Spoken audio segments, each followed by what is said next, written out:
다 같이 조용한 기도 드리심으로 주의 오전 예배 시작하겠습니다.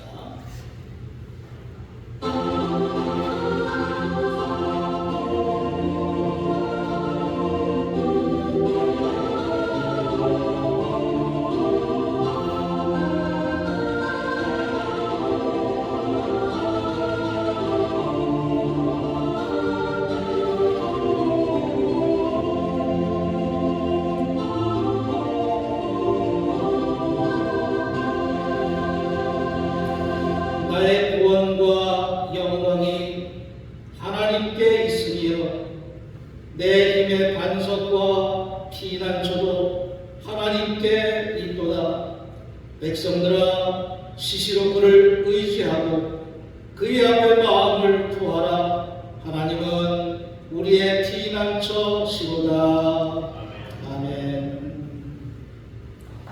다시 일어나셔서 예배 찬송 29장 찬송하시겠습니다. 찬송 29장입니다.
교동문 127번 사순절 교동문을 읽어가시겠습니다.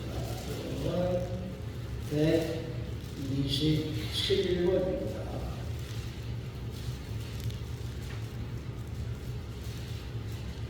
여호와를 자기 하나님의 하나님으로 삼은 나라 곧 하나님의 기업으로 선택된 백성은 복이 있도다.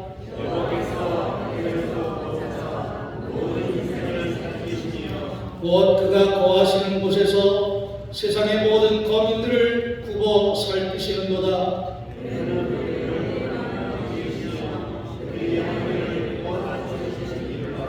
많은 군대로 구원 얻은 왕이 없으며 용사가 힘이 세어도 스스로 구원하지 못하는도다.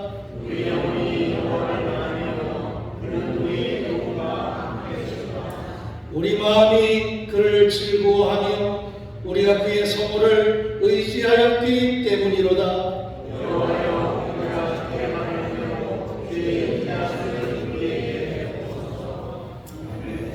신앙 고백하시겠습니다. 전능하사 천지를 만드신 하나님 아버지를 내가 믿사오며 그 외아들 우리 주 예수 그리스도를 믿사오니 이는 성령으로 잉태하사 동정녀 마리아에게 가시고 본디오 빌라도에게 고난을 받으사 십자가에 못 박혀 죽으시고 장사리 사흘 만에 죽은 자 가운데서 다시 살아나시고 하늘에 오르사 전능하신 하나님 공의하게 계시다가 저리로서 산자와 죽은 자를 심판하러 오시리라. 성령을 믿사오니 거룩한 공의와 성도가 서로 교통하는 것과 죄를 사하여 주는 것과 몸이 다시 사는 것과 영원히 사는 것을 믿사옵나이다. 아멘. 수령 4장 것입니다.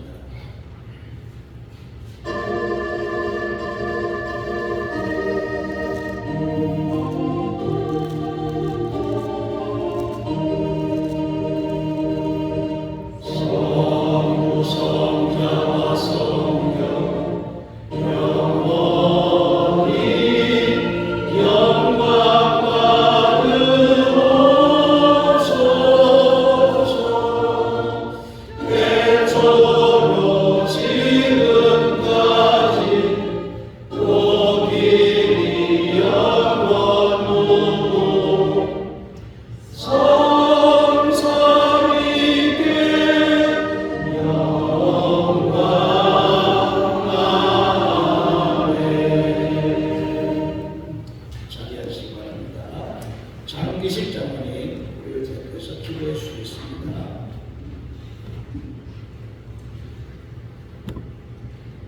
그가 찔림은 우리의 허물 때문이요 그가 상함은 우리의 죄악 때문이다. 그가 징계를 받음으로 우리는 평화를 누리고 그가 채찍에 맞음으로 우리는 나음을 받았다.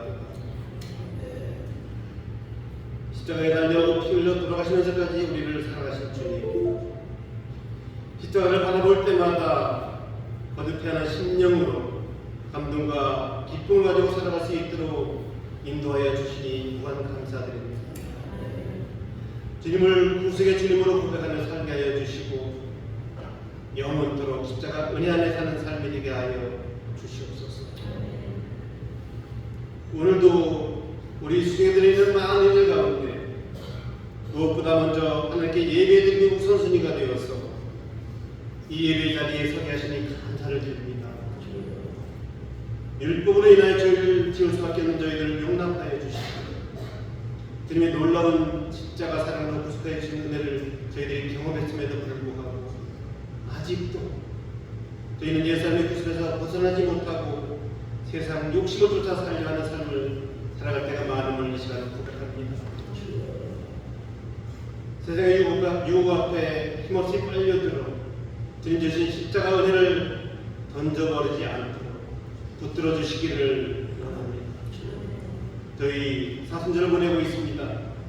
사순절을 지나면서 주님의 마지막 피 한 방울까지도 쏟아지면서 십자가 사랑을 우리들에게 가르쳐주고 확인시켜 주신 그 말씀들이 우리 심령의 씨앗이 되어 저희들이 가정과 교회와 지역사회와 국가의 빛과 소금이 되는 자녀가 되게 인도하여 주시옵소서.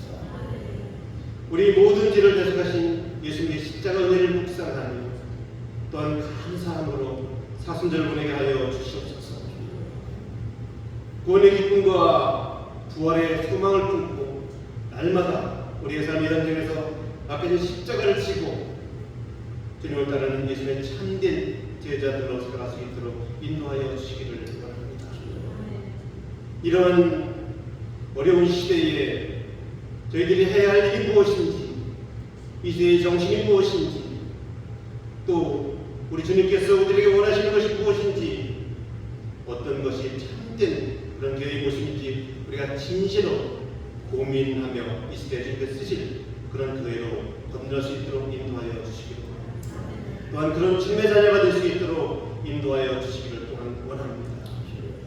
먼저 우리가 서로 사랑하게 하시고 서로 화목하게 하시고 서로 하나 되게 하시고 그리고 복음으로 우리가 하나 되어서 이 복음을 땅 끝까지 전하며 증거하며 선교하는 그런 교회가 될 수 있도록 주님 인도하여 주시옵소서. 사랑의 하나님,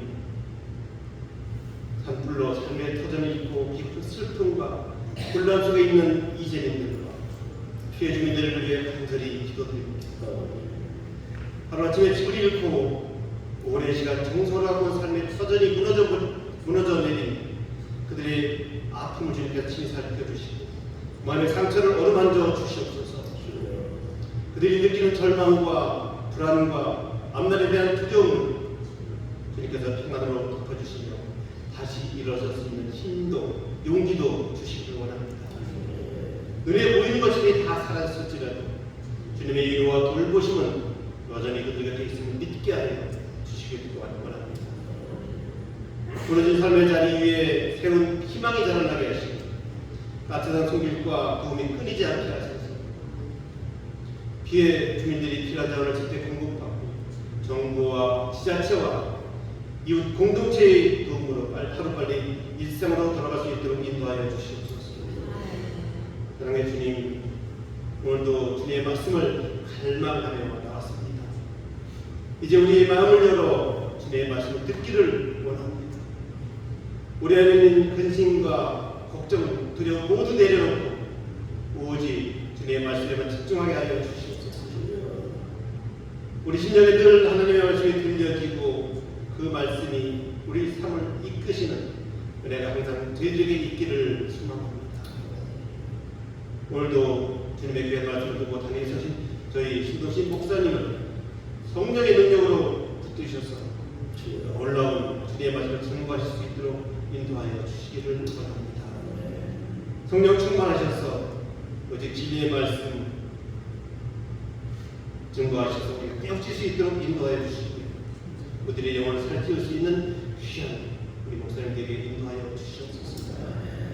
말씀을 듣는 모든 우리 성도님들이 주님의 음성을 듣는 시간이 되게 하여 주시고 주님의 은혜를 간절히 사모하는 마음이 되게 하여 주시옵소서. 우리 예배를 도우시는 좋으신 성령님의 손길이 여기에 모신 너희 각 사람이 마음에 임하길 원하고 바라보며 우리를 죄에서 구원하여 주신 우리 주 예수 그리스도의 이름으로 간절히 기도드리옵나이다. 아멘.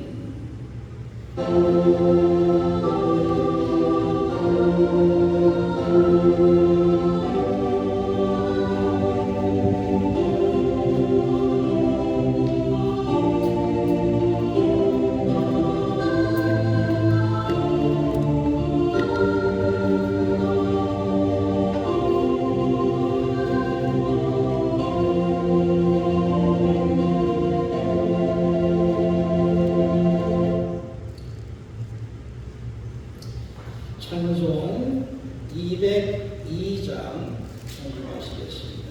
202장입니다.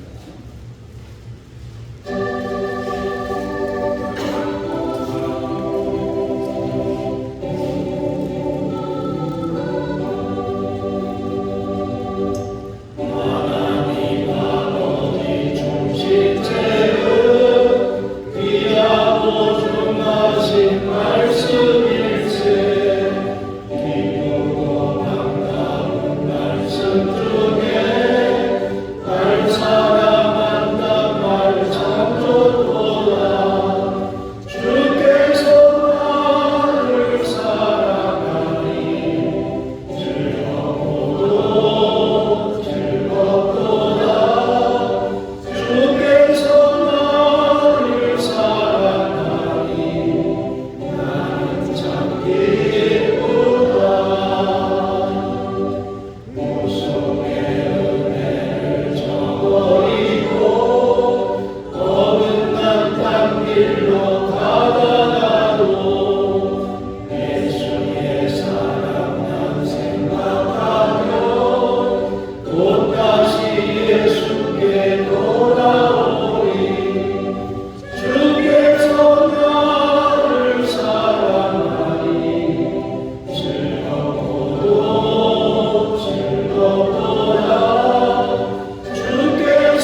7절부터 14절까지 말씀 공부합니다. 요한복음 4장 7절부터 14절 말씀을 공부합니다. 사마리아 여자 한 사람이 물을 길러 왔음에 예수께서 물을 좀 달라 하시니 이는 제자들이 먹을 것을 사러 그 동네에 들어갔으리로라. 사마리아 여자가 이르되 당신은 유대인으로서 어찌하여 사마리아 여자인 나에게 물을 달라 하나이까 하니 이는 유대인이 사마리아인과 상종하지 아니하니로라. 예수께서 대답하여 이르시되 네가 만일 하나님의 선물과 또 내게 물 좀 달라 하는 이가 누구인 줄 알았더라면 네가 그에게 구하였을 것이요 그가 생수를 네게 주었으리라. 여자가 이르되 주여 물기를 그릇도 없고 이 물은 깊은데 어디서 당신이 그 생수를 얻겠사옵나이까. 우리 조상 야곱이 이 우물을 우리에게 주셨고 또 여기서 자기와 자기 아들들과 짐승이 다 마셨는데 당신이 야곱보다 더 크리이까. 예수께서 대답하여 이르시되 이 물을 마시는 자마다 다시 목마르려니와 내가 주는 물을 마시는 자는 영원히 목마르지 아니하리니 내가 주는 물은 그 속에서 영생하도록 솟아나는 샘물이 되리라. 아멘.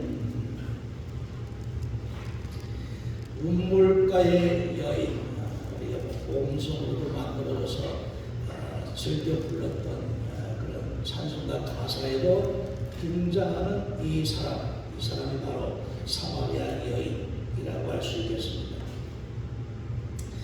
이 사마리아 여인과 예수님과의 대화에 나오는 이 이야기는 마태, 마가, 누가복음에는 나오지 않고 오직 요한복음에만 기록된 그런 말씀입니다. 그러니까 요한의 그 생각을 보게 되면 예수님의 탄생 기사나 이런 것들은 기록을 하지 않았고 요한의 관점에서는 예수님이 그리스도시라는 것에 주된 관점이 아마 있었던 것 같고 그렇기 때문에 가나에서 물로 포도주를 만든 기사라든가 또 다른 여러 가지 기사에 대해서 요한은 특별히 중점적으로 이 말씀을 기록했다 하는 것, 그 점이 다른 제자들과 다른 모습이다 하는 걸 우리가 생각할 수가 있습니다. 어쨌든 이 사마리아 여인과 예수님과의 대화 속에서는 정말 중요한 그런 의미, 예수님께서 당신이 우리에게 주시고자 하셨던 것이 무엇인가 하는 핵심적인 내용, 그것이 담겨져 있고 이 여인이 주님과의 만남 속에서 정말 깨닫고 확신하고 돌아섰고 물동이까지 버려두고 마을로 뛰쳐들어갔던 그 가장 중요한 핵심적인 내용이 이 속에 담겨져 있다 하는 걸 우리가 생각하게 됩니다. 흔히 우리가 인간이 동물과 다른 점을 이야기할 때 손을 사용하고 그 다음에 도구를 사용하고 이 도구를 사용할 줄 아는 그런 존재, 이것이 동물과 완전히 구별되는 그런 인간만의 특징이라고 이야기합니다. 우리가 쉽게 이야기해서 못을 하나 박으려고 해도 망치가 필요하죠.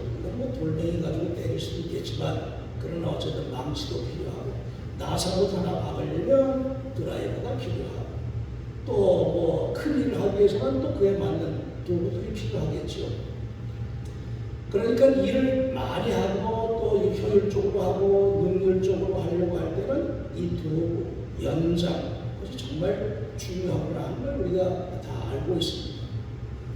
가끔 제가 그 설교 중에 제 아내 이야기를 할 때가 있죠. 양념 삼아 하는 겁니다. 여러분들을 양념으로 삼을 수 없으니까 제 아내를 양념으로 삼는 거죠. 양념으로 좀 삼아야 되겠습니다. 그 도구가 그렇게 중요한데 제 아내는 이 도구를 얼마나 소홀히 여기는지 그냥 호미 들고 나갔다가 호미 어디다 팽개쳐놓고 그냥 옵니다. 나중에 일을 하려고 하면 호미가 없어서 호미 찾는데 한참이죠. 며칠 전 제가 뭘 심으려고 땅을 봤는데 그 그 속에서 몇 년 보면 호미가 나왔습니다. 그러니까 이 호미, 일을 하는 사람이라면 당연히 일을 다 하고 나면 호미 들고 와야죠. 호미 들고 와야 되는데 안 들고 옵니다. 뭐 하여튼 부지기수죠. 성격일 수도 있고 일을 잘 못하는 그런 표시라고도 할 수가 있겠죠. 어쨌든 그렇다고 양념삼아 이야기하는 겁니다. 제가 도구를 이야기할 때 오늘 말씀 속에 나오는 이 여인, 물동이 물을 기르는 데 있어서 아주 중요한 그런 도구이죠. 도구. 이 뒤에 나오는 이 사마리아 1장부터 41절까지 쭉 내용을 오늘 다 읽지는 않았지만 이 뒤에 이 여인이 그냥 너무 감격스러운 말씀의 은혜를 받고 물동이를 팽개치고 마을 사람들에게 그 소식을 전하려고 뛰어들어갈 때 물동이를 팽개치고 뛰어들어갔다고 이야기하고 있죠. 당시 2000년 전을 우리가 상상을 해보면 물동이 이곳은 뭐 아무데나 철물점 가서 마트에 가서 뭐 아무나 다 사서 쓸 수가 있겠지만 그 당시의 물동이는 얼마나 귀했을까. 그리고 그것뿐만 아니라 물동이 없으면 물을 못 길지요. 당시 물은 생명의 가장 중요한 그런 요소인데 물 없이 어떻게 살겠습니까? 물동을 갖다가 물동이를 버렸다. 그보다 더 큰 중요한 일이 생겼다라고 하는 그런 의미라 하는 것을 이 이야기 속에서 우리가 깨닫게 되는 겁니다. 그 정도로 물동이를 버려두고 마을로 들어가서 정말 주님이 오셨다 하는 소식을 전하기 위해서 그렇게 물동이까지 버렸다 하는 이 이야기 속에서 우리가 예수님과 이 사마리아 여인간의 이야기 속에 담겨져 있는 중요한 의미를 되돌아보게 됩니다. 오늘 말씀은 있지만 예수님 물 좀 달라 하니까 이 여인이 의아하게 생각합니다. 당신 유대인인데 왜 사마리아의 사람인 나한테 물 달라고 하시니까 말도 걸지 말아야 되는데 상종도 하지 말아야 되는데 왜 나 같은 여자한테 물 달라고 합니까? 오히려 반문하죠.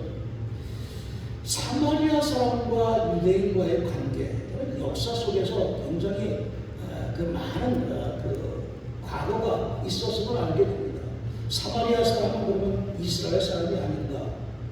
이스라엘 사람입니다. 사마리아 사람은 이스라엘 사람. 솔로몬이 죽고 난 뒤에 이스라엘이 분열됐습니다. 남과 북쪽으로 분열됐고 북쪽에 있던 그 이스라엘 그쪽은 지역이 좀 좋았는데 그 북쪽의 나라가 굉장히 혼란해지게 됩니다. 하여튼 왕도 계속해서 바뀌게 되고 그리고 아수르라고 하는 그 족속들이 계속 침략을 해오고 야금야금 혼합 정책을 펴게 되고 또 이스라엘 백성들은 바알신을 섬기기도 하고 여러 가지 우상도 섬기기도 하고 이방 사람들과 혼인을 하기도 하고 이렇게 해서 이 혼합주의가 이스라엘 그 북쪽 이스라엘 쪽에 많이 생겨나게 되는데 결정적으로 이제 이스라엘이 주전 722년에 아시리아에 의해서 멸망당하게 됩니다. 그 멸망당할 때 그때 북쪽 이스라엘의 수도가 사마리아였습니다. 사마리아. 수도가 사마리아였는데 이 아시리아가 이 사마리아를 다 점령을 해버렸죠. 그리고 이스라엘 사람들을 아시리아로 끌고 가고 또 자기네 나라 사람들을 이 사마리아 쪽에 북쪽 이스라엘 쪽에 많이 이주시켜서 완전히 그 혼합주의로 이렇게 정책도 그랬고 종교도 그랬고 하여튼 모든 생활 풍습도 그랬고 이렇게 혼합시켜버리게 됩니다. 그런 모습들을 잘 알고 있는 이 남쪽의 유다 자신들만이 정통 이스라엘이라고 생각하게 되죠. 그래서 유다에서는 수도가 예루살렘 그리고 예루살렘도 물론 그 유다도 나중에 멸망당했지만 가장 중요하게 생각했던 것이 예루살렘 성전을 회복하고 예루살렘 성을 다시 쌓고 재건하고 하는 것에 가장 중점을 두었던 그 이유는 예루살렘이 바로 자신들이 그 거해야 될 하나님이 계시는 곳, 성전이 되는 곳이라고 생각했기 때문에 그렇습니다.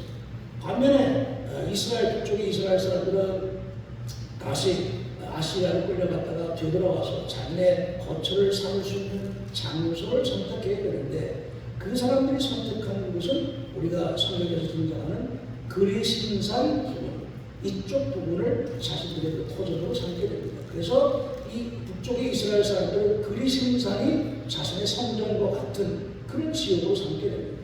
남쪽에서는 예루살렘, 북쪽에서는 그리신산.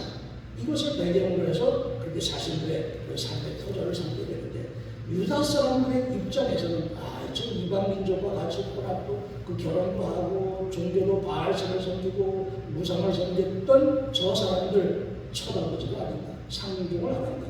그래서 사마리아 사람이라고 그렇게 불렀던 겁니다. 이것을 알게 되면 이 유다 사람들이 왜 사마리아 사람들과 상종하지 않았나 하는 그런 역사적인 배경을 우리가 알 수가 있습니다. 어쨌든 사마리아 사람의 입장에서도 또 뭐 자신들에 대해서 이렇게 무시하고 멸시하고 그러니까 만날 일이 없다고 생각을 했겠죠. 그런데 이 여인과 예수님이 만나게 된 겁니다. 이 여인은 예수님과의 만남 속에서 영원히 목마르지 않는 물이라고 하는 그 말씀에 눈이 번쩍 뜨였겠죠. 물을 일러 얼마나 많은 다니느라 고생을 했겠는가. 물이 없으면 살 수가 없는데 예수님께서 주는 물은 목마르지 않도록 영원히 목마르지 않게 하는 그런 물이다라고 이야기하니까 정말 눈이 번쩍 뜨고 귀가 번쩍 뜨였을 것 같습니다. 그런데 그 여인의 모든 면을 알고 있는 주님, 이 여인에게 내 남편 데리고 와 라고 그렇게 이야기하죠. 이 여인의 모든 과거를 다 알고 있는 주님이심을 잘 드러내주고 있습니다.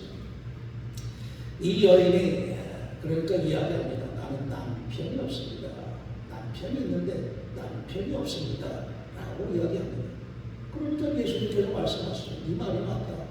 너는 남편 5 있었는데 지금 있는 사람도 내 남편이라고 할 수 없고, 이 과거를 들추어내는 이 예수님의 말씀에는 이 여인에게 얼마나 큰 상처가 되었을까.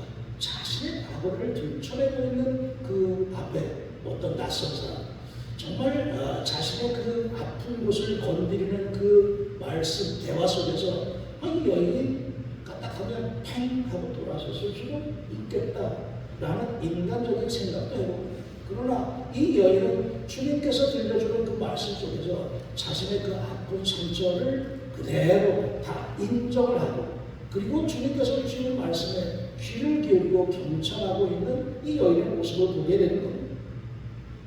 바로 이 점이 중요하다고 할 수 있습니다. 주님께서 정말 그 상처를 건드리려고 이 여인에게 그 말씀을 하셨을까? 그렇지 않죠. 주님은 과거를 묻지 않으시고 이 여인의 이름도 묻지 않으시고 모든 것을 다 묻지 않으시고 주시고자 하시는 그 생명의 양식, 오직 그곳에만 예수님께서 집중하셨다 하는 것을 알 수가 있는 겁니다. 성경에 보면 예수님께서 정말 무시한, 사람을 무시한 내용, 가나안 여인도 그렇게 무시한 것을 알 수가 있습니다. 가나안 여인이 예수님께 자신에게도 좀 나눠달라 하니까 예수님께서 말씀하시죠. 아니 자식에게 줄 대로 걔한테 주는 사람이 어디 있어? 정말 매몰차게 그렇게 아주 하대하게 생각했던 그 주님의 그 내용을 우리는 잘 알고 있습니다. 정말 주님이 그 여인을 하대해서 그렇게 말씀하셨느냐? 그렇지 않죠. 그 여인의 속 마음, 진정으로 원하고 있는가? 진정한 마음을 알아보기 위한 그런 주님의 그런 의도가 담겨져 있습니다. 예수님께서 더 큰 은혜로, 더 큰 것으로 채워주시고자 하는 무한하신 사랑의 주님이시다 하는 것을 알게 되면 이 사람과의 대화, 가나안 여인과의 대화, 사마리아 여인과의 대화, 모든 대화 속에 정말 예수님께서 원하시는 뜻이 무엇인가 하는 것을 담고 있다 하는 걸 우리가 깨닫게 되는 겁니다. 영생하도록 솟아나는 그런 샘물, 영원히 목마르지 않는 샘물, 정말 큰 물이 있을까? 그 장소가 운물가였기 때문에 예수님께서는 그 생명의 물에 대해서 말씀하셨는데, 사실 먹는 것, 마시는 것, 그것이 우리 인간의 주된 관심이기도 하죠. 그것 없이 어떻게 살아갈 수가 있겠습니까? 의식주, 우리 인간이 살아가는 데 가장 필요한 것들. 그러니까 우리의 신앙도 의식주, 먹고 마시는 것에 머무르게 되면 그냥 그 단계, 신앙의 초보 단계일 수밖에 없는데 그것을 뛰어넘을 수 있는 그런 우리의 신앙의 성장, 그것이 필요하구나 하는 걸 또한 우리가 되돌아보게 되는 거예요. 먹고 먹어도 그저 늘 배고프고 또 아무리 먹어도 또 먹어야 되고 마시고 마셔도 또 갈증나고 그것이 우리가 세상에 살아가는 그런 우리의 모습이죠. 늘 먹어도 배고프고 늘 마셔도 목마르고 늘 갈급하고 도대체 얼마나 벌고 얼마나 소유하면 만족할 수 있을까? 미국의 벤자민 플랭클린이라고 하는 사람이 있습니다. 미국의 초대 독립기념서를 만들 때 제퍼슨과 같이 많은 역할을 했고 또 그분이 많은 그 유명한 말들을 또 많이 남기기도 했는데 이런 이야기를 합니다. 만족은 가난한 사람을 부하게 만들고 불만족은 부한 사람을 가난하게 만든다. 또 부유한 사람은 누구인가 만족할 줄 아는 사람이 부유한 사람인데 그러나 그런 사람은 없다라고 그렇게 이야기합니다. 우리 인간은 만족할 줄 모른다는 이야기죠. 아무리 가져도 아무리 소유해도 만족할 수 없으니까 늘 가난하다. 우리가 세상적인 것 가지고는 만족할 수 없다라는 것을 그래서 깨닫게 되는 겁니다. 사도 바울이 디모데에게 권면하기를 정함이 없는 재물에 소망을 두지 말라. 오직 우리에게 모든 것을 후히 주사 누리게 하시는 하나님께 두라. 하나님께 모든 소망을 두라. 바울은 디모데에게도 그렇게 권면했습니다. 사마리아 여인에게 예수님께서 주시고자 하시는 것이 바로 그것이죠. 이 영원한 생명으로 인도하는 그런 생명의 말씀, 그 말씀을 통한 구원, 그것을 이 여인에게 가르쳐주고 있는 겁니다. 그렇다고 할 때 우리가 정말 우리가 주님을 그 정도로 갈급해하고 사모하고 있는가, 목말라 하고 있는가. 의에 줄이고 목마른 자가 복이 있다고 예수님께서 말씀하셨죠. 의에 줄이고 목마른 자, 주님의 말씀을 생명의 생수로 인정하고 깨닫고 받아들이고자 하는 그런 갈급한 심령을 가진 자, 이런 사람들이 정말로 주님을 맞이할 수가 있고 진정으로 영원한 생수를 얻을 수가 있게 되는 것이고 그 결과 영원한 생명을 소유할 수 있다 하는 것을 이 사마리아 여인과의 대화 속에서 우리들에게도 깨우쳐 주고 있는 겁니다. 그렇다고 할 때 우리가 얻을 수 있는 만족, 정말 주님을 통해서 만족을 누릴 수가 있다고 하면 우리는 이미 천국을 소유했다라고 말할 수 있는 겁니다. 참된 만족과 기쁨, 그것은 오직 주님으로부터만 우리에게 주어지기 때문에 그렇습니다. 그렇다고 할 때 우리는 진정으로 주님을 만나야 되겠죠. 진정으로 주님을 만났던 사람, 삭개오를 들 수가 있습니다. 삭개오도 역시 마찬가지였습니다. 주님을 만난 순간 그의 삶이 완전히 바뀌어지게 된 것, 결국 주님을 만났기 때문에 또 이 사마리아 여인도 마찬가지로 주님을 만나서 그 영원한 생명의 말씀을 얻었기 때문에 그의 삶이 완전히 변화된 것을 우리들도 깨달으면서 진정으로 주님을 만나면서 우리들도 진정으로 주님의 말씀을 생명의 양식으로 살아가면서 그 말씀 따라서 살아가는 가운데 하나님께서 우리에게 주시고자 하시는 영원한 생명을 누릴 수 있는 그런 우리의 믿음이 되어야리라 믿습니다. 기도하겠습니다.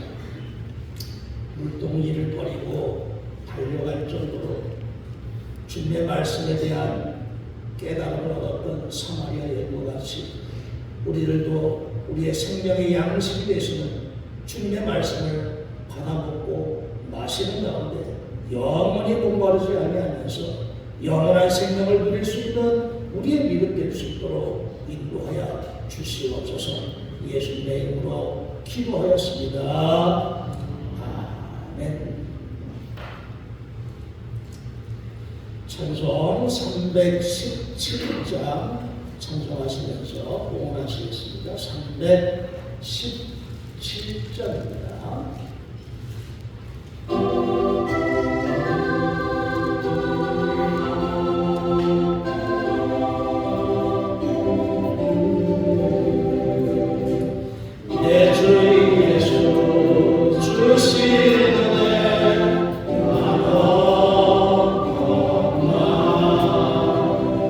내 주 앞에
생명의 양식을 사모하고 갈급해하여 주님의 전을 찾으며 우리의 몸과 마음 정성 모두가 하나님께로 향할 수 있도록 인도하셨음을 감사드립니다. 날마다의 삶이 주님의 은총임을 깨닫고 감사하면서 오직 영원한 생명의 말씀이 주님께만 있음을 깨닫고 그 말씀을 향하면서 우리의 믿음의 모든 삶이 오직 영원한 생명을 얻기에 최선을 다하는 복된 삶이 될 수 있도록 축복하여 주시옵소서. 예수님의 이름으로 기도하였습니다. 아멘. 교회 소식 알려드립니다. 홍천동주가 여성계의 대사회 내일 내춘교에서 있게 됩니다. 이번 주 간자가 찾아갈수록 소망적이 되겠습니다. 유아실 벽을 헐고 친구와 차를 마시는 공간으로 꾸미려고 이제 내일 공사를 하게 되는데, 저 유리를 트고 그러면 좀 넓어져서 차를 마시기가 편할 것 같아서 이렇게 계획을 하고 또 공사를 진행합니다. 또 편안하고 넉넉한 마음으로 사랑의 규제를 나눌 수 있는 시간을 내시기 바랍니다. 산불 피해가 심각한 상황인데 어려움을 당한 이웃을 위해서 기도와 사랑을 전하는 믿음이 되시기 바라고, 오늘 드려진 헌금의 일부는 이곳을 돕는데 보내줘서 사용하도록 하겠습니다. 예배 후에 차를 마시게 되는데 이숙자 장로님 원두커피, 헤이즐넛 커피를 지난주에 가져오셔서 풍족하게 이렇게 커피를 나눌 수가 있게 되었고, 지미자 고장님께서도 어제 엊그저께 가져오셔서 커피가 넉넉하게 준비되어져 있습니다. 장로님 철쭉국으로 교회마당에 가져오셔서 심어주셨는데 모든 분들의 수고에 감사를 드립니다. 작년에 심어놓은 명이가 쭉쭉 커서 이제 다음 주로 뜯어먹을 수 있을 것 같다는 생각이 드는데, 쌈 필요하신 분들 그냥 하루 한 끼 정도 드실 만큼 뜯어가셔도 되겠습니다. 다음 주쯤에 여러분 쌈 드실 분들 예배 후에 이렇게 나가셔서 쭉 둘러보시고 뜯어가시기 바랍니다. 다 같이 일어나셔서 288장 찬송하겠습니다. 288장 찬송하시고 따르기 드리겠습니다.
주께서 주시는 생수를 통하여 구원받은 사마리아 여인처럼 우리의 믿음도 오직 생명의 양식을 먹고 마시며 예배하는 삶이 되도록 인도하여 주옵소서. 아멘. 지금은 성부와 성자와 성령님의 날마다 저희를 돌보시고 감찰해 주시는 은혜와 사랑의 역사가 오늘도 안식일을 거룩하게 지키면서 주시는 말씀을 생명의 양식으로 삼으면서 날마다 하나님께 신령과 진정으로 예배하는 삶이 되고자 기도하고 결단하는 사랑하는 모든 성도들 위해 지금부터 영원토록 함께 하시기를 간절히 축원하옵나이다. 아멘.